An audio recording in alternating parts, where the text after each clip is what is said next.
નમસ્કાર, India news ગુજરાતમાં આપનું સ્વાગત છે। દર્શક મિત્રો, અમે એક નવો પ્રોગ્રામ શરૂ કર્યો છે જેનું નામ છે મેડિકલી સ્પીકિંગ। આપણે આ પ્રોગ્રામમાં ડોક્ટર્સ સાથે ચર્ચા કરીશું। કોરોના કાળ ચાલી રહ્યો છે ત્યારે ડોક્ટર્સની પાસેથી ટિપ્સ લઈશું કે કોરોના કાળમાં કોરોનાથી બચવા માટે કેવા કેવા ઇલાજો કરવા। તો આવો જોઈએ મેડિકલી સ્પીકિંગ।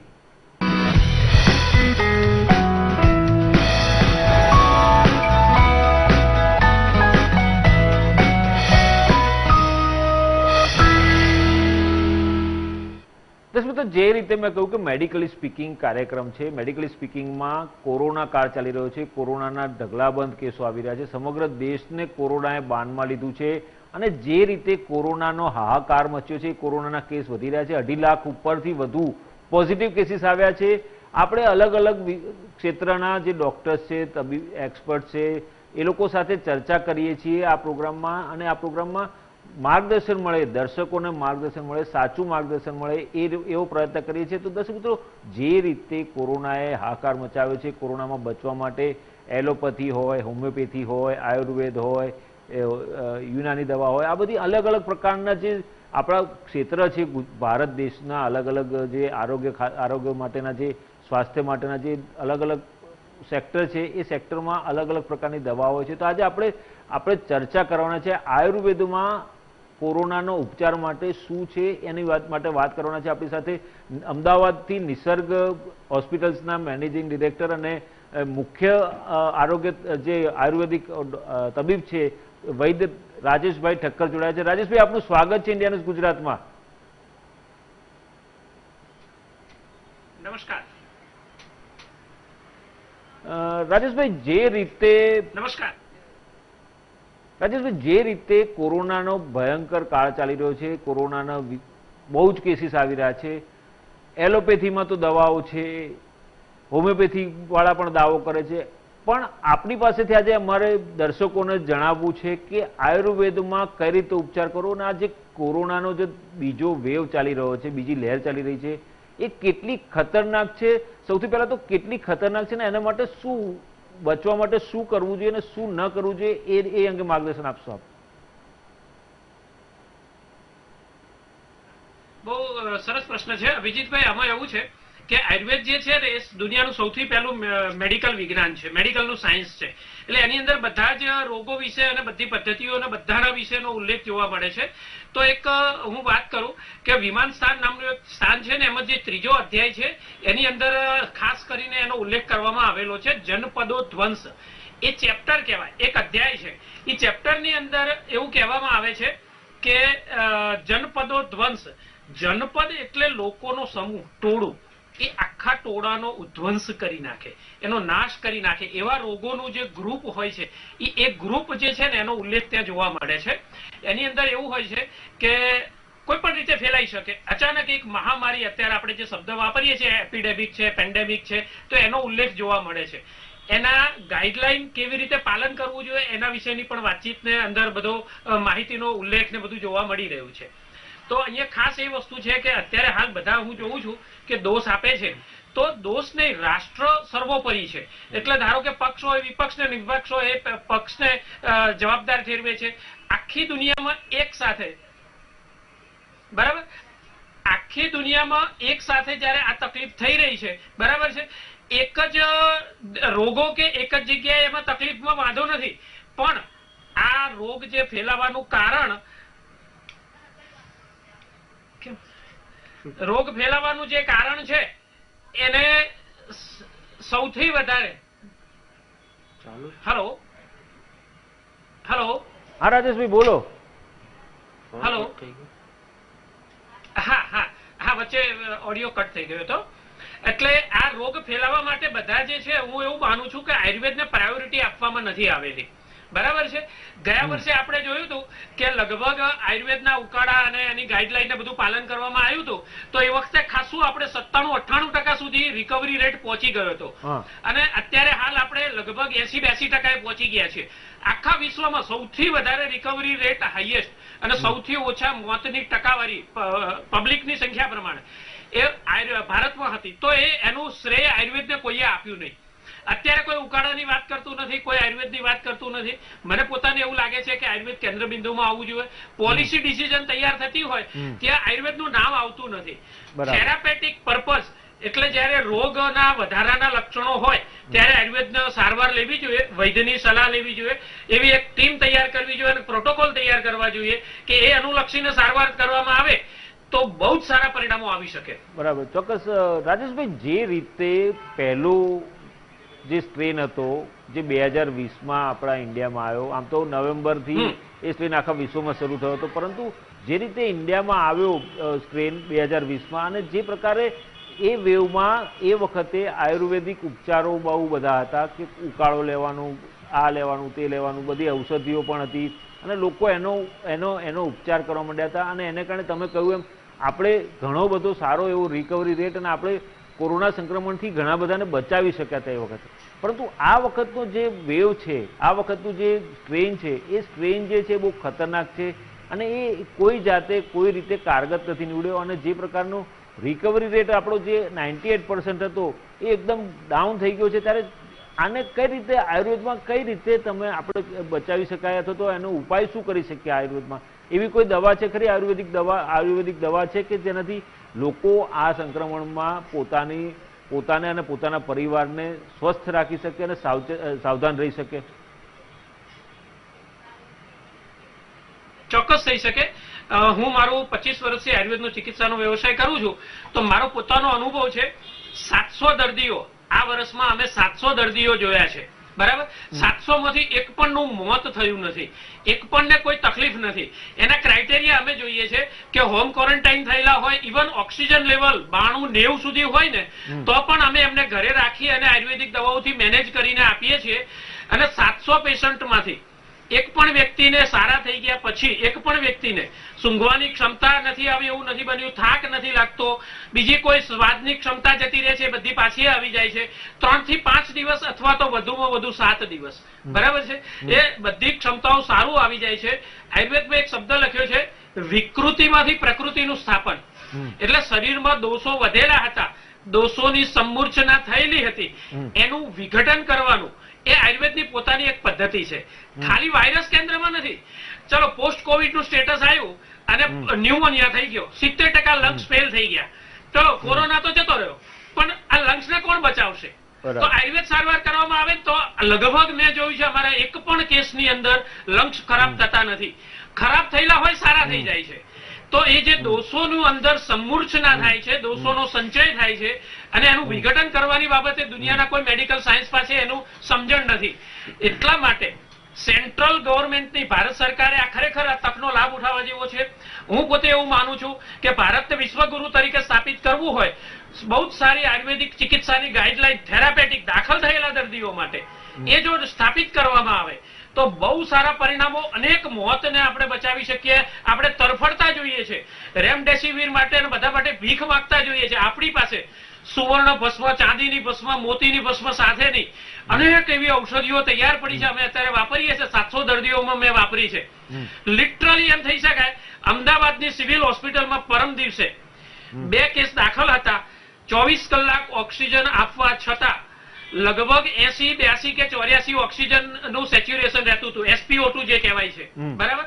અમારી દવા ચાલુ કરી અને 16 કલાકની અંદર સારું થયું અને 90-92 થી માંડીને 94 સુધી રહેવા માંડ્યું. 8 દિવસથી દર્દી દાખલ હતું. એનો મતલબ એ થયો કે આયુર્વેદ ચિકિત્સા પોતાનો પ્રભાવ બતાવી રહી છે.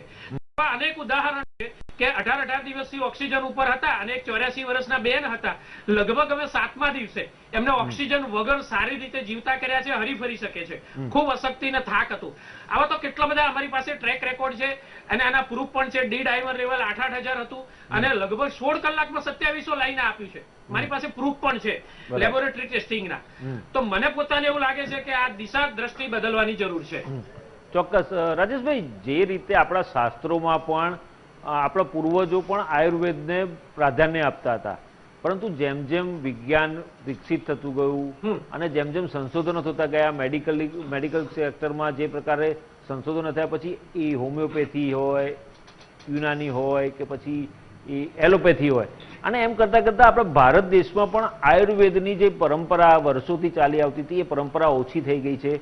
અને આવા જે વાયરસ છે, આ કોરોના વાયરસ છેલ્લા 1 વર્ષથી હચમચાવી રહ્યો છે, ત્યારે જે પ્રકારે આયુર્વેદની ઉપેક્ષા થઈ રહી છે, તો વડાપ્રધાન નરેન્દ્ર મોદી પણ આયુર્વેદના માટે ઘણો બધો કામ કરી રહ્યા છે, તો પ્રચાર કરી રહ્યા છે કે આયુર્વેદ ઉપચાર સારો છે અને એમાંથી બચી શકાય છે. કોઈ પણ રોગના જે રોગ છે, રોગ હોય એમાં રોગમાંથી બચવા માટે આયુર્વેદ જેવો શ્રેષ્ઠ ઉપચાર કોઈ જ નથી એવું પણ કહેવાય છે. તેમ છતાં કેમ લોકો આયુર્વેદ તરફ નથી જતા અને આ ઓક્સિજન જે કૃત્રિમ રીતે તૈયાર કરાયેલી વસ્તુ છે, કેમિકલમાંથી તૈયાર કરાયેલી દવાઓ છે, એનો ઉપયોગ કેમ વધારે કરતા હશે? ના, આમાં બે વસ્તુ છે. ઇમ્યુનિટી ઓછી છે અને તરત રોગ લાગુ પડે છે, તો રોગગ્રસ્ત અવસ્થા છે એના 3 કે 4 સ્ટેજ પ્રમાણે આયુર્વેદના પ્રોટોકોલ જો તૈયાર કરવામાં આવે કે લગભગ પોઝિટિવ રિઝલ્ટ હોય અને કોઈ લક્ષણો નથી, બરાબર છે, તો એમની ચિકિત્સા શું કરવી? રિઝલ્ટ પોઝિટિવ છે, લક્ષણો માઇલ્ડ છે, તો પણ એમની ચિકિત્સા શું કરવી એનું બીજા સ્ટેજનું આવે. ત્રીજા સ્ટેજનું આવે મધ્યમ ગંભીર, એટલે કદાચ ઘરે રહેવાનું છે, 90-92 ની આસપાસ ઓક્સિજન આવી ગયું છે, તો ઘરે રહેવું અને આયુર્વેદ સારવાર કરાવી કે પછી હોસ્પિટલાઇઝ થવું. તો એ સ્ટેજ આસપાસનો એક ત્રીજો સ્ટેજ આવે અને ચોથું સ્ટેજ છે અતિ ગંભીરનું. તો અતિ ગંભીર દર્દીઓ મરી રહ્યા છે, પણ એમને ભારત સરકાર, મારે અપીલ છે કે આયુર્વેદને કેન્દ્ર બિંદુમાં લાવવામાં આવે. નિષ્ણાતોની 6 લાખ 8 લાખ આયુર્વેદિક ડોક્ટરો છે, કેટલા બધા નિષ્ણાત વૈદ્યો છે, જબરજસ્ત વિજ્ઞાન છે, એનો લાભ ઉઠાવવામાં આવે અને ખરેખર એવું કહી શકાય કે એલોપેથી દવાની સાથે સાથે જો આયુર્વેદ સારવાર કરવામાં આવે બહુ સારા પરિણામો મળે. આયુર્વેદના કેટલીક વાતો કરું હું તો બૃહદ કસ્તુરી ભૈરવ રસ નામનું એક ઔષધ આવે, સમીર પંડગ રસ આવે છે, મલ્લ સિંદૂર આવે છે, ત્રૈલોક્ય ચિંતામણી રસ છે, શ્વાસકાશ ચિંતામણી રસ. અત્યારે શ્વાસ ચડતો હોય, અડધો કલાકની અંદર કેટલીક મિનિટોની અંદર તમે ફાયદો કરી શકાય એવી ઔષધિઓ છે. એક અભ્રક ભસ્મ કરીને આવે છે, 1000 વખત પ્રોસેસ કરવામાં આવે, 1000 ટાઈમ પ્રોસેસ. નેનો ટેકનોલોજીનો 100 માંથી માંડીને કદાચ 500મો ભાગ થાય. નેનો ટેકનોલોજીના બધા ગુણો ગાય છે, પણ એનાથી બી 500મો ભાગ. એટલી સૂક્ષ્મ ઔષધિઓ બનાવવાની વાત છે. 4 વર્ષે ઔષધિ બની શકે. એ અત્યારે હાલ ફેફસામાં જઈને ક્લોટ થઈ ગયા છે, ફાઇબ્રોસિસ થઈ ગયું છે, ન્યુમોનિયાની ખતરનાક પરિસ્થિતિ છે, 60-70-80% ન્યુમોનિયાઇટિસ થઈ ગઈ છે. એ કન્ડિશનની અંદર મેં અત્યારે હાલ 400 પેશન્ટની અંદર રિઝલ્ટ લીધા છે. બહુ જ સરસ પરિણામ મળે. 60-65 સુધી ઓક્સિજન ગયું હોય એ લોકોને 85-90 સુધી આપણે લાવી શકીએ છીએ. તો દાખલ થયેલા દર્દીઓને ગંભીર સારવાર આયુર્વેદની જો પેરેલલ આપવામાં આવે. રેમડેસિવિર છે, લીવર કિડની ખરાબ કરે છે, આપણી પાસે ઔષધો નથી. WHO કહે છે કે કોઈ રિસર્ચ નથી. આપણે જેને પાસે કોઈ આ ઇબોલા વાયરસ માટે જે હતું એને આપવા માટે તૈયાર. રેલવેના કોચને 10-10 લાખ ને 20-20 લાખ આપીને કરીએ. જૂના પ્લેનને આપણે ખર્ચવા તૈયાર છીએ. કરોડો રૂપિયા બધા માટે આપણે વેડફી શકીએ છીએ, પણ આપણા આયુર્વેદના ચિકિત્સા વિજ્ઞાનને પરમિશન પણ નથી આપતા. વેક્સિન માટે 35,000 કરોડ રૂપિયા ફાળવાય છે, આયુર્વેદની સારવાર માટે ફાળવાતા નથી. મને એવું લાગે છે ભારત માટે બહુ સુવર્ણ તક છે. વિશ્વગુરુ તરીકે આયુર્વેદને પ્રસ્થાપિત વિશ્વની સામે કરવું હોય, બહુ સારી તક છે, ઝડપી લેવા જેવી છે.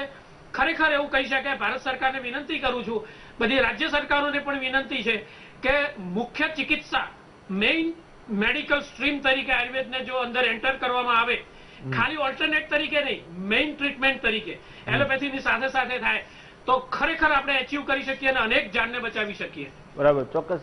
રાજેશભાઈ, જે રીતે કોરોનામાં કોઈ પણ કોરોનાનો વાયરસ છે કે એના માટે RT-PCR ટેસ્ટ કે રેપિડ એન્ટીજન ટેસ્ટ કે HRCT-ના CT સ્કેન ને બધું કરવામાં આવે છે, તો આ બધું ન કરાવવું હોય કોઈને, આયુર્વેદમાં માનનારી વ્યક્તિ છે, આયુર્વેદમાં જ આયુર્વેદનો જ ઉપચાર કરતા હોય, એ લોકો આ બધું ન કરાવું તો એ આપને ખબર કઈ રીતે પડે કે આ ટેસ્ટ કર્યા વગર ખબર કઈ રીતે પડશે આપને કે કોરોના પોઝિટિવ છે કે નથી? ના, એટલે હવે બે વસ્તુ કહું. આ જે વાત તમે વાત કરી RT-PCR છે કે એ જે છે એ એક ટેકનોલોજીનું એડવાન્સમેન્ટ છે. ટેકનોલોજી સમય બદલાય એની સાથે એડોપ્શન થઈ શકે, એનો આપણે ક્યાંય વાંધો વિરોધ ના હોવો જોઈએ. ટેસ્ટિંગ કરાવવામાં પણ મારી દ્રષ્ટિએ કંઈ વાંધો નથી. નંબર 2, ધારો કે અમારામાં નાડી વિજ્ઞાન છે, તો અત્યારે એવા નાડી વિજ્ઞાન પલ્સ રીડિંગ માટેના એવા સાધનો તૈયાર થઈ રહ્યા છે. અમે પણ કેટલીક જગ્યાએ અત્યારે હાલ રિસર્ચમાં સામેલ છીએ.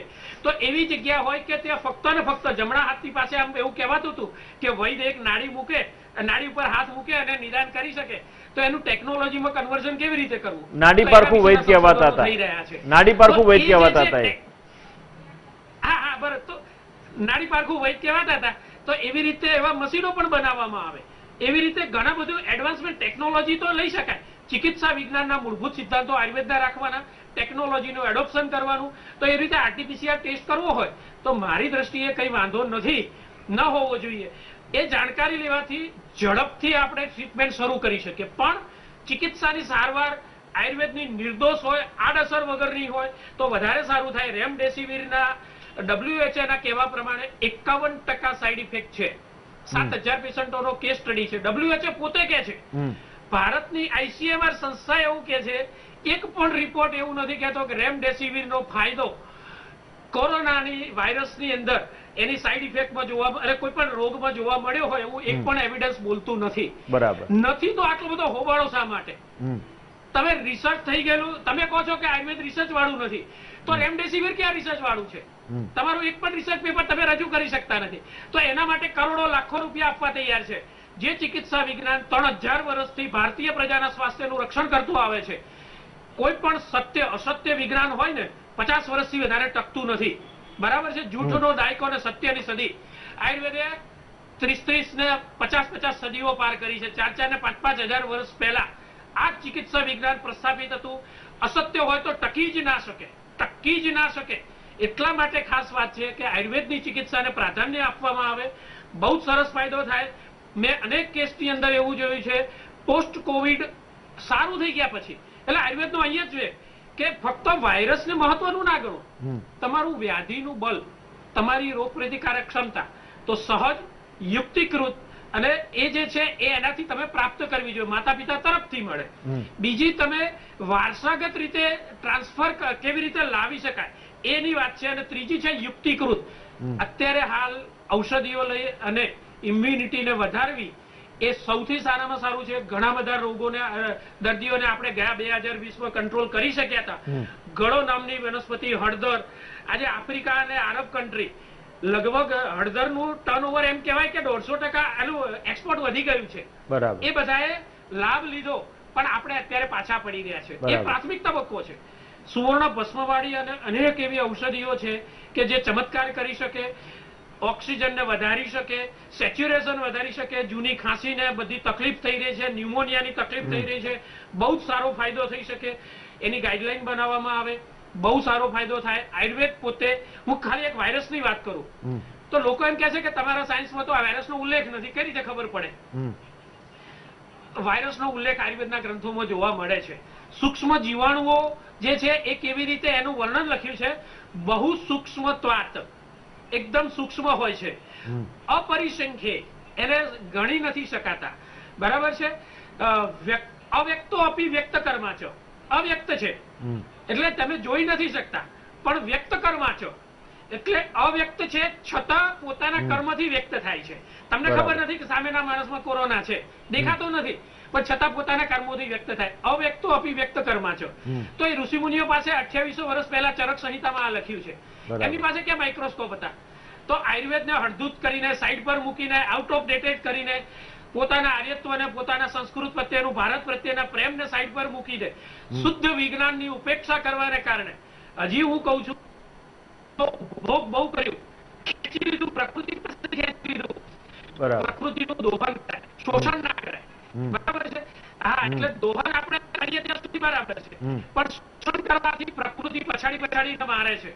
માણસ પોતાની જાતને એવું સમજે છે કે મેં શોધી લીધું, મેં વિટામિન ડી શોધ્યું, મેં એન્ટીબાયોટિક શોધી એટલે હું રાજા છું, હું વિશ્વ પર રાજ કરી શકીશ. પ્રકૃતિને મંજૂર નથી. પ્રકૃતિ કહે છે કે મારી ઉપેક્ષા ના કરો. પ્રકૃતિ પછાડે છે. પ્રકૃતિ તરફ પાછા વળવાનો આ સમય છે. એ પ્રકૃતિના, આયુર્વેદના વિજ્ઞાનને સેલ્યુટ કરવાનો, એને સ્વીકારવાનો સમય છે. તો બહુ સારું થઈ શકે. અનેક એવા તરફડતા લોકો, એવા લોકોને આપણે જાન બચાવી શકીએ. એ આયુર્વેદની આપણી તાકાત, ભારતના ચિકિત્સા વિજ્ઞાનની તાકાત છે, એ પાછી લાવી શકીએ આપણે. બરાબર. ચોક્કસ રાજેશભાઈ, જે રીતે ગિલોયનો ઉપયોગ લોકો કરવા માંડ્યા છે, કોરોના કાળ આવ્યો ત્યારથી ગિલોયનું વેચાણ, ગિલોયનું માંગણી વધી ગઈ છે, તો ગિલોયના ફાયદા શું છે ને કેવી રીતે એનો ઉપચાર કરી શકાય, કેવી રીતે એને લેવાનું હોય છે, એ જરા દર્શકોને જણાવશો આપ? હા, ગળો જે છે ને એ વનસ્પતિ છે. ગુજરાતીમાં એને ગળો કહેવામાં આવે, હિન્દીમાં ગિલોય કહેવાય છે, અને સંસ્કૃતમાં એનું ગુડુચી છે. લેટિન નામ આખા વિશ્વમાં જે ચાલતું હોય તો ટીનોસ્પોરા કોર્ડિફોલિયા આ નામનું એક ઔષધ આવે, એનું લેટિન નામ છે. એના કાંડ થાય છે, વેલા થાય છે. હવે એનું કાંડ હોય ને એનું પાંદડામાં ઔષધીય તત્વ નથી, એની જે ડાળખી હોય ને એમાં ઔષધીય તત્વ છે. એટલે લગભગ 1 થી 1.5 જે ફૂટ જેટલું આટલો એક આંગળીના 1.5 વેડા જેટલો ગળોના ટુકડા લઈ આપણે દાંતણ આવતું હોય ને, ન હોય તો અંગૂઠા જેટલી જાડી હોય, આંગળી જેટલી જાડી ગળોનું જે કાંડ હોય એ કાંડ લઈ અને એના ટુકડા કરવાના વેઢા વેઢા જેટલા, અને પછી એને ચૂંદી નાખવાનું. ધૂળ વગેરે લાગેલી હોય તો પહેલા સાફ સફાઈ કરવાની, પછી એના ટુકડા કર્યા હોય, ચૂંદી નાખ્યું હોય અને એને પાણીમાં પલાળી રાખવાનું. અડધો કલાકે મસળી રાખવાનું, 1.5-2 કલાક પલાળી અને પછી એને ગાળી અને રસ પી શકાય. બરાબર. એને ઉકાળવું હોય તો ઉકાળીને ગરમ કરીને પણ લઈ શકાય. બરાબર. બહુ જ કડવું લાગતું હોય મધ નાખી શકો, સાકર નાખી શકો, ગોળ નાખી શકો, કાળી દ્રાક્ષ પણ નાખી શકો. ઇમ્યુનિટીને વધારવાનું માસ્ટર ડ્રગ અત્યારે સાબિત થઈ રહ્યું છે. એ સિવાય ઘણી ઔષધિઓ છે, એ બધું વાપરી શકાય. આયુષ ક્વાથ આપણે જે હતો એમાં 4 વસ્તુ હતી: તુલસી, કાળા મરી, તજ અને લવિંગ. એ જે હતું એનો ફરીથી ઉપયોગ આપણે ચાલુ કરી દેવો જોઈએ. તુલસીનો ભાગ હતો અંદર, બરાબર છે, તો એનાથી પ્રિવેન્શન થઈ શકે. પણ આ ફક્ત પ્રાથમિક તબક્કો છે. ખાલી ન થાય, કોરોના ન થાય એ માટે આયુર્વેદ છે એવું નહીં. એ પછી થેરાપેટિક પર્પઝ મટાડવા માટે ગંભીર પરિસ્થિતિઓમાં ત્યાં પણ આયુર્વેદનો રોલ આવે છે. ધારો કે અમે પોતે કહીએ કે ત્રિભુવન કીર્તિ રસ, આયુર્વેદના કફ કુઠાર રસ નામના ઔષધો, લોકો પેરાસિટામોલ લે છે. ત્રિભુવન કીર્તિ રસ નામની ઔષધ આવે, નિષ્ણાત વૈદ્ય ચિકિત્સામાં લેવામાં આવે, બૃહદ કસ્તુરી ભૈરવ લેવામાં આવે, જય મંગલ લેવામાં આવે. તો જે 4-4 કલાકે પેરાસિટામોલ લે છે ને એને બદલે ખરેખર હું તમને કહું છું કે 8-8 ને 12 કલાકે કદાચ 3 કે 4 ડોઝ લીધા પછી તાવ જ ના આવે. બરાબર. એવું જબરજસ્ત ચમત્કારિક પરિણામ મળી શકે. નિષ્ણાત વૈદ્યની અંડરમાં લેવા જોઈએ. આ રસૌષધિઓ છે, દિવ્ય ઔષધિઓ છે. રસૌષધિઓ બહુ જ પાવરફુલ ઔષધ છે. આયુર્વેદનું કેમિકલ વિજ્ઞાન છે, બહુ જ સરસ ઔષધિઓ છે. એટલી બધી એની મહેનત કરીને એને બનાવવામાં આવે તો એ ખરેખર તાવને ઇમરજન્સીમાં અડધો કલાકમાં કંટ્રોલ કરી શકે. લોકો એમ કહે છે કે તમારી પાસે તાવની દવા નથી, એવું 100% જૂઠી વાત છે. અમે કેટલા બધા પેશન્ટોના તાવ અત્યારે પણ ઉતારીએ છીએ. 700 પેશન્ટ અમે કોરોનાના જોયા છે. બરાબર. રાજેશભાઈ, છેલ્લો સવાલ, ટૂંકમાં જવાબ આપજો. કોરોના કાળ છે, બીજું સ્ટ્રેન ચાલી રહ્યો છે અને બહુ ખતરનાક રીતે કેસીસ વધી રહ્યા છે. ગુજરાતમાં પણ ઘણા બધા કેસીસ આવ્યા છે. 10,340 છેલ્લા 24 કલાકમાં જોવા જઈએ તો આવ્યા છે. પરંતુ આ સંજોગોમાં લોકોએ શું સાવચેતી રાખવી અને કેવો ઉપચાર કરવો જેનાથી ઇમ્યુનિટી વધે? કારણ કે ઇમ્યુનિટી ઓછી હોય એ લોકોને આ સંક્રમણની શક્યતાઓ વધી જાય છે. તો ટૂંકમાં જવાબ આપજો ને, ટૂંકમાં સંદેશો આપશો દર્શકોને કે શું કરવું જોઈએ અને શું ન કરવું જોઈએ. હા, હું એક ખાસ વાત કહું કે અત્યારે હાલ આરટીપીસીઆર નેગેટિવ આવે અને છતાં જો લક્ષણો તમને મળતા હોય તો શંકા રાખવી જોઈએ. કેમ કે એનું કારણ શું છે કે આ નવો જે સ્ટ્રેન આવ્યો ને એમાં એસ નામનું પ્રોટીન છે ને, સ્પાઇક, એ અદ્રશ્ય થઈ ગયું છે. કેટલાકમાં નથી. એ બીજું એક નવું જે વેરિયન્ટ આવ્યો છે મ્યુટેટ થયેલો, એની અંદર એવું છે કે પેટના લક્ષણો જોવા મળે. અત્યાર સુધી એબ્ડોમિનલ સિમ્પટમ્સ નહોતા. તમને ઝાડા થાય, ઉલટી થાય, પેટમાં દુખાવો થાય, ઉલટી પણ થાય અને ઝાડા પણ થાય, 4-5 વખત જવું પડે, ભૂખ એકદમ મરી જાય. આવું થતું હોત તો પણ કોરોનાની શંકા વ્યક્ત કરવી જોઈએ. બરાબર છે. એટલે ખાસ કરીને આરટીપીસીઆર નેગેટિવ હોય છતાં તાવ આવતો હોય, સૂંઘવાની ક્ષમતા તમારી જતી રહી હોય, સ્વાદની ક્ષમતા અડધી થઈ ગઈ હોય, અરસજ્ઞતા, અગ્રહણજ્ઞતા જો આવી હોય તો ત્રિદોષજન્ય સન્નિપાતિક જ્વર છે એની શંકા કરી. એટલે કે કોરોનાને લગતા જે લક્ષણો જે છે એ સન્નિપાતિક વાત શ્લેષ્મ પ્રધાન અથવા શ્લેષ્મ વાત પ્રધાન એ સન્નિપાતિક જ્વરના લક્ષણો છે એવું સમજીને ચિકિત્સા કરવી જોઈએ. કેમ કે આરટીપીસીઆર, હમણાં અમારે કેસમાં એવું બન્યું, આરટીપીસીઆર નેગેટિવ લક્ષણો આવે પછી મેં એમને કીધું કે તમારા લંગ્સમાં ઇન્વોલ્વમેન્ટ છે અને 5મા-6ઠ્ઠા દિવસ પછી તમે એમની સીટી સ્કેન કરજો. બરાબર. તો સીટી સ્કેનમાં લગભગ 60% ઇન્વોલ્વમેન્ટ આવ્યું હતું. એનો મતલબ એવો થયો કે આ કોરોના જે છે ને, એક સાદી ભાષામાં કહીએ ને તો એવો ચીટર છે કે તરત જ ગળાના માર્ગેથી તરત જતો રહ્યો. 24 કે 48-36 કલાકમાં ત્યાંથી જતો રહે છે. એટલે ગળામાં પકડાતું નથી, મોઢામાંથી, ગળામાંથી નેઝોફેરેન્જિયલ સ્વોબમાં એ પકડાતો નથી, લંગ્સમાં જતો રહ્યો. તો બીજો એક ટેસ્ટ આવે, ઈએનટી ડોક્ટર પાસે જઈ બ્રોન્કોસ્કોપીથી એનું લઈ અને લંગ્સમાંથી એનો ટેસ્ટ કરવામાં આવે તો પોઝિટિવ આવે, તરત તમને ટ્રીટમેન્ટ પડી, બીજા જ દિવસે અમે ટ્રીટમેન્ટ શરૂ કરી દીધી અને પેશન્ટ રિકવર થવા માંડ્યું. તો આ મારે ખાસ દર્શક મિત્રોને કહેવું છે, લક્ષણો આવતા હોય તો નજીકના કોઈ પણ સાચા ક્વોલિફાઈડ આયુર્વેદ એલોપેથીના ડોક્ટર પાસે જાઓ, એની શુદ્ધ સારવાર કરાવો અને એકલી એલોપેથીને બદલે આયુર્વેદની સારવાર પણ સાથે રાખો. આ મારી ભારતની પ્રજાને અને ગુજરાત સરકાર, ભારત સરકારને પણ અપીલ છે કે તમે આયુર્વેદની ટ્રીટમેન્ટને કેન્દ્ર બિંદુમાં લાવો અને મેઇન સ્ટ્રીમ થેરાપી તરીકે એનો સ્વીકાર કરાવો. બરાબર, ચોક્કસ રાજેશભાઈ, ખૂબ ખૂબ આભાર આપનો ઇન્ડિયા ન્યૂઝ સાથે જોડાયા અને ચર્ચા કરીએ બદલ. જય ધન્વંતરી, જય આયુર્વેદ. તો દર્શક મિત્રો, જે રીતે વૈદ્ય રાજેશભાઈએ જે જણાવ્યું કે આયુર્વેદના ઉપચારથી કોરોનાના લક્ષણોમાંથી બચી શકાય છે, કોરોના થયો હોય તેમાંથી સાજા થઈ શકાય છે. એમણે અનેક ઉપચારો બતાવ્યા. ગિલોયનો ઉકાળો પી શકાય, ગરમ કરીને પીવો હોય તો એ, ઠંડો રાખીને પીવો હોય તો એ, આ ઉપરાંત અનેક પ્રકારની ઔષધિઓ પણ એમણે સૂચવી છે. તો દર્શક મિત્રો, જતા જતા આપણે ઇન્ડિયા ન્યૂઝ મારફતે એક જ અપીલ કરવા માંગુ છું, ફરી એક વખત અપીલ કરવા માંગુ છું કે કોરોનાનો કપરો કાળ ચાલી રહ્યો છે. કાળમુખો કોરોના કહીશું તોય અતિશયોક્તિ નથી, કારણ કે લોકોને ભરખી જાય છે. ત્યારે આવા સંજોગોમાં જરૂર હોય તો જ ઘરની બહાર નીકળો તો માસ્ક જરૂર પહેરો, સોશિયલ ડિસ્ટન્સિંગ જાળવો, વારંવાર હાથ સેનેટાઈઝ કરો. પરંતુ ઘરમાં રહેશો તો વધારે સારું, તો તમે પણ સ્વસ્થ રહેશો, તમારો પરિવાર પણ સ્વસ્થ રહેશે અને આપણો સમાજ પણ સ્વસ્થ રહેશે અને દેશ પણ સ્વસ્થ રહેશે. તો દર્શક મિત્રો, જે રીતે ઇન્ડિયા ન્યૂઝ અપીલ કરી રહ્યું છે ત્યારે આપ પણ આનો અમલ કરો એવી અપેક્ષા સાથે આજનો આ મેડિકલી સ્પીકિંગ કાર્યક્રમ પૂરું કરું છું. વધુ નવા એક ડૉક્ટર સાથે આવતીકાલે ફરી એકવાર મળીશું, આ જ સમયે આ જ જગ્યા ઉપર. ત્યાં સુધી રજા આપશો. નમસ્કાર.